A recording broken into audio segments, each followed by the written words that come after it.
في القلب مشاعر أخفيها قد أشرقت الشمس عليها عن خطط لم أعبأ فيها ستكون بأيامي فرقا فحياتي قبل الحلقات تيه بضياع.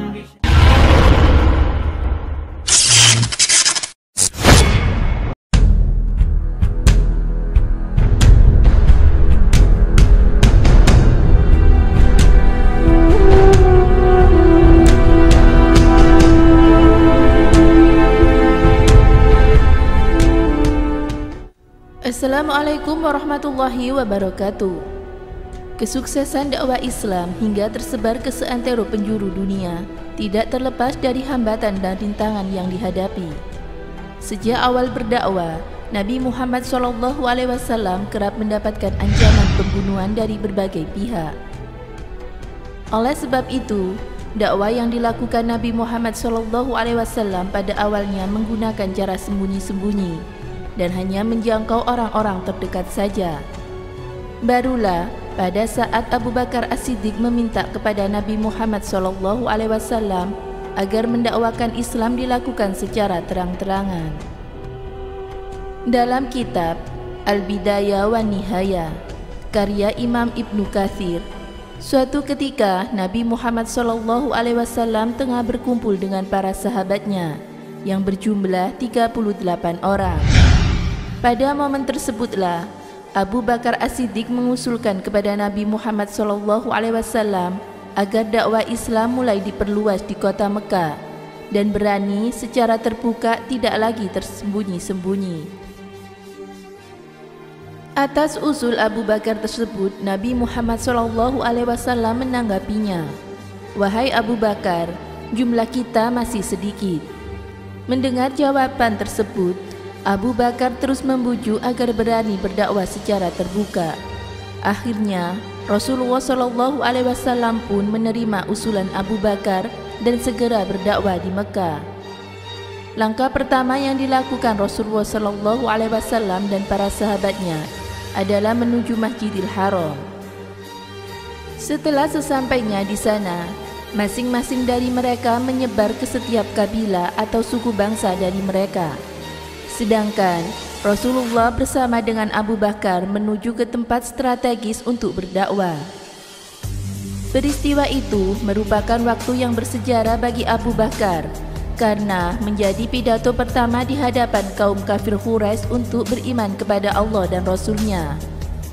Apa yang dilakukan Rasulullah dan Abu Bakar tersebut ternyata tidak mendapat sambutan hangat. Justru kejadian itu memicu pemuka kaum Quraisy untuk menyelakai Rasulullah dan Abu Bakar. Abu Bakar dipukuli secara brutal oleh Utbah bin Rabi'ah hingga membuat wajah Abu Bakar babak belur. Beruntunglah kabilah Bani Tamim yang merupakan kabilah Abu Bakar menjumpai kejadian itu, sehingga Abu Bakar segera diselamatkan. Abu Bakar kemudian dibawa pulang dan membuat kabilah Bani Tamim khawatir dengan kondisi Abu Bakar. Hingga saat menjelang petang, Abu Bakar baru tersadar dari pingsannya dan langsung menanyakan keadaan Rasulullah yang saat kejadian itu bersamanya. Setelah diberi makan dan minum oleh istrinya, Ummul Khair, Abu Bakar masih terus menanyakan keadaan Rasulullah. Akan tetapi, tidak ada yang mengetahui keadaan Rasulullah, hingga Abu Bakar meminta bantuan kepada ibunya untuk menanyakan kabar Rasulullah. Abu Bakar meminta tolong agar diantar ke rumah Rasulullah di rumah Al-Arqam bi Abi Al-Arqam. Abu Bakar bahkan bersumpah tidak akan makan dan minum sebelum berjumpa dengan Rasulullah. Beruntung, saat itu Abu Bakar bertemu dengan Rasulullah dalam keadaan baik-baik saja. Melihat keadaan Abu Bakar, Rasulullah pun prihatin dan iba. Namun, justru Abu Bakar meminta agar kondisinya tidak perlu dikhawatirkan. "Demi ayah dan ibuku, sebagai tebusan atas dirimu, wahai Rasulullah, aku baik-baik saja. Aku hanya mendapat sedikit pukulan dari Utbah bin Rabi'ah. Wahai Rasulullah, ini sebari menunjuk Ummu Khair adalah ibuku. yang sangat baik kepada putranya. Suruhlah kepadanya untuk beriman kepada Allah dan Rasul-Nya. Berkat kejadian itu, akhirnya Ummul Khair pun bersahadat di hadapan Rasulullah SAW. Meski dalam keadaan yang memprihatinkan, Abu Bakar benar-benar mengorbankan segalanya demi Rasulullah SAW. Semoga kita sebagai seorang Muslim dapat meneladani kisah tersebut. Semoga bermanfaat. Wallahu a'lam bishawab.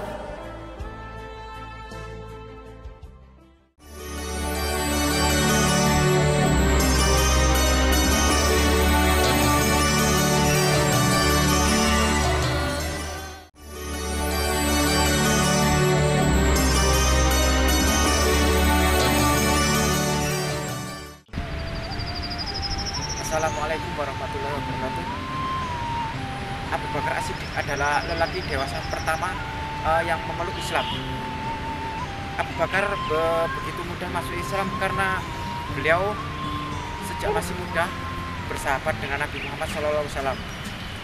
Beliau mengenal betul siapa Nabi Muhammad, dan Nabi Muhammad adalah orang yang tidak pernah berbohong sekalipun. Maka seketika Nabi Muhammad mendakwakan Islam dengan mudah, Abu Bakar tanpa ragu-ragu masuk Islam. Dari tangan Abu Bakar lah masuk sahabat Nabi yang dijamin masuk surga. Di antaranya adalah Utsman bin Affan, Abdurrahman bin Auf, Thalha bin Ubaidillah, Zubair bin Awam, dan masih banyak sahabat Nabi yang lain yang masuk Islam karena perantara Abu Bakar As-Siddiq. Abu Bakar adalah orang yang dipilih Allah untuk menemani Nabi Muhammad hijrah. Selama berada di Gua Sur, Abu Bakar setia menemani Nabi Muhammad.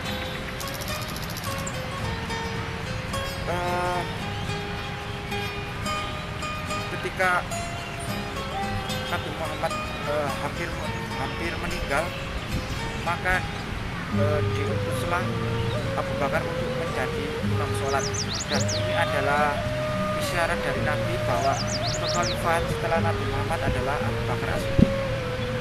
Abu Bakar memimpin kaum muslimin selama 2,5 tahun lamanya. Abu Bakar wafat karena sakit, dan riwayat lain Abu Bakar wafat karena diracun kaum Yahudi yang benci akan Abu Bakar.